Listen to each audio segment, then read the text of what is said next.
éblouissant le monde avec son hymne L'Italiano et conquérant les cœurs à l'Eurovision avec un Siem, 1992, Toto Cutugno était bien plus qu'un simple chanteur. Il était la voix inimitable de l'Italie elle-même. Derrière ce sourire assuré et ce baryton soyeux se cachait une histoire marquée par le chagrin, une résilience inébranlable et des triomphes durement gagnés. Depuis la tragédie qui a frappé sa famille durant son enfance jusqu'au scandale intime qui a failli détruire son mariage, le parcours de Cutugno n'a jamais été simple. Son héritage, pourtant, résonne encore dans chaque note des chansons qui ont fait de lui une légende. Des chagrins d'enfance endurcis ont forgé son âme musicale. Salvatore Cutugno est né le 7 juillet 1943 dans le village de Fosdignovo, en Toscane, alors que le monde était encore sous le choc des horreurs de la Seconde Guerre mondiale. Son père, Domenico, originaire de Barcellona Pozzo di Gotto, en Sicile, était trompettiste et sous-officier dans la marine italienne, une présence stricte mais chaleureuse au sein de la famille. Sa mère, Olga, s'occupait du foyer avec une dévotion constante, essentielle en ces années difficiles. Peu après la naissance de Salvatore, la famille s'installa à La Spezia, en Ligurie, où elle tenta de reconstruire une vie normale. Mais le drame allait frapper. En 1948, alors que Salvatore n'avait que 5 ans, sa sœur Anna, une fillette vive de 7 ans, s'étouffa en mangeant des gnocchis juste devant lui. L'image d'Anna luttant pour respirer ne l'a jamais quittée, une blessure qui a façonné ses émotions les plus sensibles pendant des décennies. Quelques mois plus tard, une lueur d'espoir revint avec la naissance de son frère Roberto. Mais une autre ombre apparut lorsque sa sœur Rosanna, née plus tôt, fut diagnostiquée d'une grave maladie cardiaque. Elle dut subir une opération qui accabla la famille d'une lourde dette. Domenico, refusant d'abandonner la vie de sa fille, s'endetta profondément pour financer l'intervention et ne parvint à rembourser totalement qu'en 1978, 2 ans avant sa propre mort. Ces événements se sont gravés dans l'esprit du jeune Salvatore, lui montrant à la fois le prix brutal de la tragédie et la puissance du sacrifice. Dans tout cela, la musique fut la seule lumière qui empêcha la famille de s'effondrer. La trompette de Domenico était un compagnon permanent, et dès que Salvatore fut assez grand pour tenir des baguettes, son père lui apprit à jouer. À 9 ans, il se produisait déjà avec le groupe musical local de son père, tenant fièrement le rythme à la batterie. Rapidement, il apprit à passer sans effort de la guitare au piano, puis au saxophone, un don rare qui impressionnait son entourage. La musique devint son langage, un refuge pour échapper à la douleur des pertes de son enfance. À 19 ans, il eut le courage de fonder son propre groupe, Toto e i Tati, un modeste ensemble qui fit pourtant naître la flamme de ses ambitions musicales. Ces années furent marquées par des contradictions constantes. Un foyer endeuillé d'un enfant mais qui célébrait encore la musique, un père écrasé par les dettes mais déterminé à transmettre son art. Ces tensions et blessures émotionnelles imprégnèrent plus tard l'écriture de Toto d'une sincérité exceptionnelle. À travers tous ses chagrins et ses peurs, il apprit à transformer la tristesse en mélodie et la mélodie en espoir, un don qui l'emmena loin, faisant de lui non seulement un musicien à succès, mais une voix capable de guérir. Construire des rêves, écrire des tubes, briser des cœurs. Alors que l'Italie entrait dans les années 1970, une nouvelle génération de pop voyait le jour. Et parmi ses artisans les plus talentueux figurait Toto Cutugno. Sa première renommée locale en tant que multi-instrumentiste doué lui avait donné la confiance nécessaire pour affirmer sa propre identité artistique et en 1975, il fonda le groupe Albatros. Avec Albatros, Toto fit un saut créatif audacieux, expérimentant des harmonies vocales élaborées, des refrains accrocheurs et une saveur résolument italienne qui restait moderne. En 1976, il présenta Albatros au Festival de Sanremo avec la chanson Volo AZ 504, marquant sa première apparition sur cette scène légendaire. Même s'ils ne remportèrent pas la victoire, cette expérience ouvrit des portes dans l'industrie, prouvant qu'il pouvait rivaliser avec les meilleurs d'Italie. Mais l'ambition de Toto dépassait la scène italienne. À la même époque, il perfectionna ses talents de compositeur, collaborant avec des paroliers et producteurs français qui reconnurent en lui un instinct mélodique exceptionnel. Il était extraordinaire qu'un musicien italien puisse saisir avec autant de justesse le goût français pour la romance et la mélancolie. Il coécrivit L'été indien, un énorme succès en 1975 pour Joe Dassin, numéro 1 en France, et vendu à des millions d'exemplaires. Sa plume donna également naissance à « Et si tu n'existais pas » et même à « Siffler sur la colline » pour Dassin, renforçant encore sa réputation.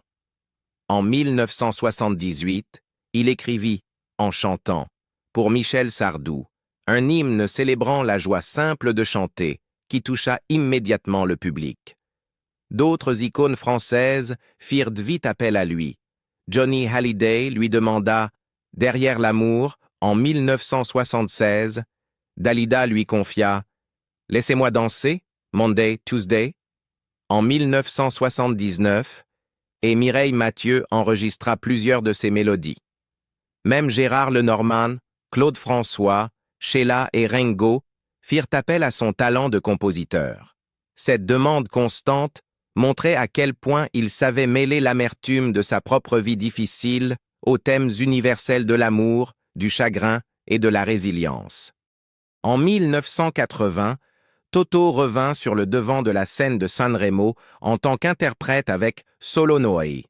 Cette fois, il triompha, remportant le festival et élevant son statut public du jour au lendemain. L'Italie ne le vit plus seulement comme l'homme derrière les succès des autres, mais comme un artiste charismatique capable de porter à lui seul les émotions de tout un pays. 3 ans plus tard, en 1983, il composa la chanson la plus marquante de toute sa carrière. L'Italiano. Écrite à l'origine pour Adriano Celentano, qui la refusa, la chanson devint l'hymne personnel de Toto. Avec son refrain fier, sentimental et instantanément mémorable, l'Italiano se hissa à la première place en Italie, à la 2e en France et entra dans le top 30 en Allemagne. Le clip, tourné sur les Champs-Élysées animés, montrait Toto comme un symbole vivant de la fierté italienne, jouant avec les stéréotypes, en aspirant des spaghettis et en flirtant avec une serveuse. Mais au-delà de ces images humoristiques, l'Italiano était une célébration sincère de ses racines culturelles. Selon le Corriere del Ticino, il s'est vendu à un nombre impressionnant de 100 millions d'exemplaires dans le monde, devenant l'une des chansons italiennes les plus aimées de tous les temps. Toto Cutugno avait franchi un cap, passant de l'auteur pour les autres à l'incarnation de l'âme même de son pays. Des décennies plus tard, le public fredonnait encore son refrain, preuve qu'un garçon humble issu d'une famille brisée de Ligurie avait pu transformer ses souvenirs en un triomphe qui toucha tous les coins du globe. Triomphes et tensions sur la scène de l'Eurovision. À la fin des années 1980, Toto Cutugno avait déjà conquis les hit-parades, le festival de Sanremo et le cœur de millions de personnes à travers l'Europe, mais il restait une scène sur laquelle il rêvait de se tenir comme symbole de l'excellence italienne. Cette chance arriva en 1990 lorsque la chaîne publique italienne RAI le choisit pour représenter le pays au concours Eurovision de la chanson. Toto, alors artiste confirmé et auteur-compositeur respecté, composa un titre dépassant les simples thèmes amoureux, Insieme, 1992. Un hymne puissant à l'unité européenne dans un monde qui se libérait des divisions de la guerre froide. Le morceau parlait de rassemblement, de construction d'un avenir pacifique et partagé au-delà des frontières, en écho aux rêves d'un continent entier après des décennies de fractures idéologiques. Le 5 mai 1990, le concours eut lieu à Zagreb, alors encore en Yougoslavie, et Toto monta sur scène aux côtés de 5 chanteurs du groupe slovène Pepel in Cri. Sa prestation fut chargée de conviction, mêlant son baryton reconnaissable entre tous à un refrain aux accents d'hymne qui électrisa le public. Le message de Incième résonna avec force bien au-delà des frontières italiennes. Quand le vote fut terminé, Toto Cutugno en ressortit vainqueur, offrant à l'Italie sa deuxième victoire à l'Eurovision après le triomphe de Gigliola Cinquetti en 1964. Ce moment le consacra non seulement comme une star de la pop, mais aussi comme un véritable ambassadeur culturel. En 1991, il revint à l'Eurovision en tant que co-animateur aux côtés de Gigliola Cinquetti, unissant symboliquement deux générations de succès italiens dans le concours. Sa stature paraissait inébranlable. Il était devenu la voix vivante de la fierté italienne, de l'optimisme et de l'appartenance. Durant les années 1990, il continua d'entretenir son lien privilégié avec Sanremo, y participant au total à 15 reprises au cours de sa carrière et s'y produisant même en 1990 avec la légende Ray Charles, un souvenir qu'il évoquait toujours avec une grande reconnaissance. Pourtant, derrière les lumières étincelantes, la vie privée de Toto connaissait des bouleversements majeurs. En 1989, alors qu'il était encore marié à Carla Galli, son épouse depuis 1971, il eut une liaison avec Cristina, qui donna naissance à son unique enfant, Niccolò, né en 1989. Cette révélation menaça de déchirer sa famille. Dans une interview remarquablement sincère accordée en 2018 au Corriere della Sera, Toto confessa avoir craint que Carla ne l'abandonne après une telle trahison. Au lieu de cela, elle lui offrit un pardon qui le bouleversa, à une condition. Il devait reconnaître publiquement Niccolò et lui donner son nom. Toto s'exécuta sans hésitation, décrivant son fils comme l'un de ces nombreux jeunes Italiens valeureux sur lesquels le pays devrait miser, une phrase qui montrait combien il chérissait l'idée d'une rédemption à travers la famille. Niccolò grandit entouré d'amour, accepté dans le foyer de Carla, et devint le symbole qu'une erreur pouvait mener à quelque chose de durable et de beau. À travers tout cela, Toto ne perdit jamais sa passion pour la scène. Même si la culpabilité et la fatigue des voyages incessants l'éprouvaient, il se donnait sans réserve à chaque représentation, sa voix portant des décennies de douleur, de fierté et d'espoir. Dans ses concerts d'après Eurovision, le public sentait qu'il n'était plus seulement un chanteur, mais un homme qui avait vécu chaque mot qu'il chantait. Un homme dont les triomphes et les tensions formaient un récit inoubliablement humain. Combattre les ombres de la maladie et de la perte. Les dernières décennies de Toto Cutugno furent aussi éprouvantes que n'importe quel chapitre de sa carrière légendaire. En 2007, à l'âge de 64 ans, il reçut un diagnostic qui allait marquer la fin de sa vie. Un cancer de la prostate. Cette découverte le bouleversa profondément. Bien qu'il fût connu pour sa résilience, Toto dut affronter non seulement la bataille physique, mais aussi le poids psychologique de sa propre mortalité, après des décennies à être célébré comme une icône. Cette année-là, il subit une opération, puis entama un traitement intensif. Pendant un temps, la thérapie sembla porter ses fruits, et il remonta sur scène avec son dévouement habituel. Mais le prix à payer fut élevé. Dans des interviews ultérieures, Toto expliqua combien son énergie s'était épuisée et comment les opérations avaient transformé son corps. À un moment donné, les médecins durent lui retirer le rein droit, une perte aux conséquences permanentes. Lors d'une apparition en 2018, dans l'émission italienne Verissimo, il parla avec une rare vulnérabilité des limites qui en résultèrent. « Je ne peux pas beaucoup marcher », expliqua-t-il, révélant que l'ablation du rein et les douleurs persistantes l'empêchèrent de chanter debout pendant des heures. À la place de ces spectacles autrefois pleins d'énergie, il s'adapta, chantant assis sur un tabouret, luttant contre l'inconfort pour offrir au public tout ce qui lui restait. Son courage face à ces épreuves toucha profondément ses fans. Malgré sa santé déclinante, Toto fit un retour triomphant, quoique émouvant, au Festival de Sanremo en 2008 avec la chanson Un falco chiuso in gabbia, un faucon enfermé dans une cage. Une métaphore douloureuse mais juste, décrivant un esprit qui voulait s'envoler librement, mais restait piégé par la maladie et la fragilité.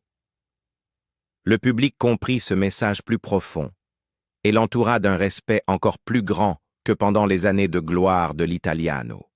À mesure que le cancer progressait au fil des ans, Toto ne s'éloigna jamais complètement de la musique. Il maintint un calendrier de concerts prudent, apparaissant sur scène dès qu'il le pouvait, conscient que le public puisait encore espoir et nostalgie en le voyant. C'était, d'une certaine manière, un échange mutuel.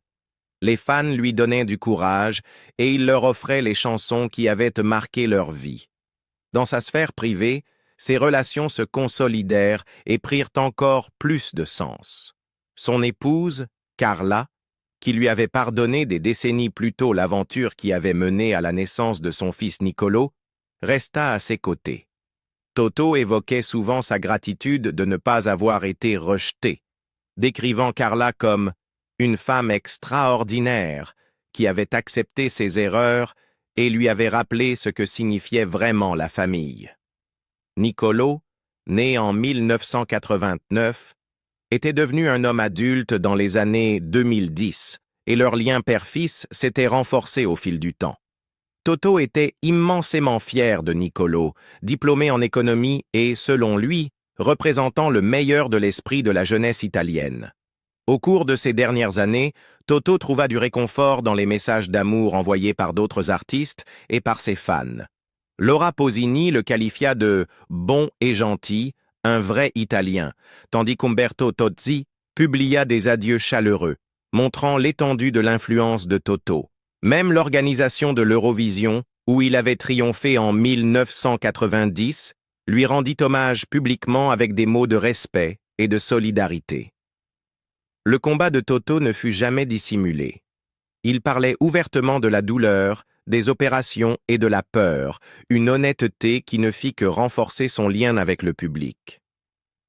Il y avait une certaine noblesse dans la façon dont il acceptait les changements de son corps, refusant de laisser la honte ou l'amertume le réduire au silence. La voix qui avait autrefois fait vibrer les festivals dans l'éclat de sa jeunesse était devenue plus rauque et plus fragile. Mais son émotion restait intacte, portant des décennies de chagrin, de joie et d'une fierté italienne qu'aucune maladie n'aurait pu complètement détruire. Dans ces derniers moments, Toto Cutugno montra la même résilience qu'il avait guidée depuis une enfance marquée par le deuil jusqu'à la célébrité internationale. Ses derniers concerts, plus calmes et plus sobres, étaient portés par une dignité puissante. Même assis sur un tabouret, incapable de rester debout longtemps, il trouva encore le moyen de chanter. Et dans ces instants, le faucon enfermé dans sa cage parvint à s'envoler, une dernière fois, grâce au pouvoir de la musique. Adieu à une véritable âme italienne. Le dernier chapitre de la vie de Toto Cutugno s'est ouvert avec une inévitable tristesse et discrétion à l'été 2023. Après près de 16 années à vivre avec les séquelles d'un cancer de la prostate, ses forces commencèrent à décliner. Dès juillet, ses proches constatèrent que la bataille qu'il menait courageusement depuis 2007 touchait à sa fin. Son manager de longue date, Danilo Mancuso, déclara à la presse que l'état de Toto s'était considérablement dégradé dans les dernières semaines, le cumul des traitements répétés et la perte d'un rein ayant fini par l'emporter sur sa célèbre détermination. Malgré ces signes alarmants, Toto resta le plus longtemps possible auprès de sa famille, à la maison, ne rejoignant l'hôpital San Raffaele de Milan que lorsque la souffrance devint insupportable. Le 22 août 2023, entouré du personnel médical et, en esprit, par les innombrables admirateurs qu'il avait chéris pendant des décennies, Toto Cutugno rendit son dernier souffle. Il avait 80 ans, mettant fin à une vie intimement liée au tissu musical et culturel de l'Italie. La nouvelle se répandit à une vitesse fulgurante. les chaînes de télévision interrompirent leurs programmes habituels. Les radios passèrent en boucle l'italiano. Il semblait qu'en Italie, personne ne pouvait imaginer un monde sans la chaleur de son baryton. Ses funérailles eurent lieu à la basilique Santi Nereo e Achilleo à Milan, un lieu chargé de souvenirs personnels. C'est là, le 4 octobre 1971, qu'il avait épousé Carla, la femme qui était restée à ses côtés plus de 50 ans, pardonnant ses échecs et célébrant ses victoires. Amis et collègues artistes, dont Gianni Morandi et Enzo Ghinazzi, se rassemblèrent parmi les pleureurs pour lui rendre hommage, partageant des anecdotes émouvantes de concerts, festivals et rires en coulisses. Une fois la cérémonie terminée, le cercueil de Toto fut porté en procession silencieuse jusqu'au cimetière de Lambrate, où il fut incinéré conformément aux souhaits de sa famille. Les hommages publics affluèrent. La première ministre italienne, Giorgia Meloni, parle au nom d'une nation entière avec son adieu simple mais puissant. Ciao a Toto Cutugno, un vero italiano. Sur les réseaux sociaux, Eurovision publia un message de condoléances accompagné du refrain de Insieme 1992, soulignant à quel point son héritage était lié aux idéaux d'unité et d'espoir. Des fans du monde entier inondèrent les sections de commentaires de souvenirs évoquant comment ces chansons les avaient aidés à célébrer, pleurer et rêver. Beaucoup le considéraient comme la bande-son de leur jeunesse, un symbole de ce que signifie être italien, même au-delà des frontières de l'Italie. Parmi ceux qui pleuraient se tenait Niccolò, le fils unique de Toto, arrivé jadis sous un nuage de scandales, mais devenu un témoignage des secondes chances. Toto décrivait souvent Niccolò comme un jeune homme prometteur, quelqu'un qui lui avait donné fierté en vivant honnêtement et en travaillant dur, un écho vivant des mêmes valeurs que son propre père, Domenico, lui avait autrefois transmises. Voir Niccolò tenir bon lors des funérailles rappelait que les erreurs et les regrets de la vie pouvaient encore fleurir en quelque chose de rédempteur, une note finale pleine de grâce pour une vie vécue avec passion et imperfection. Dans chaque hommage, on ressentait non seulement le respect pour une légende de la pop, mais aussi une profonde affection pour l'homme lui-même. Toto Cutugno était plus qu'un tube radiophonique ou qu'un champion de festival. Il était un miroir musical reflétant le cœur compliqué et battant d'une culture ayant connu la guerre, la lutte, la résilience et la volonté inébranlable de chanter malgré tout. Même dans la mort, Toto continuait d'unir les gens, leur rappelant que la musique, et les histoires ceux qui l'accompagnent, a le pouvoir de perdurer bien après la chute du dernier rideau. Quel souvenir la musique de Toto Cutugno vous évoque-t-elle? Partagez vos histoires ci-dessous. Et si ce hommage vous a plu, n'hésitez pas à liker, partager et vous abonner pour ne jamais manquer d'autres récits célébrant des artistes inoubliables.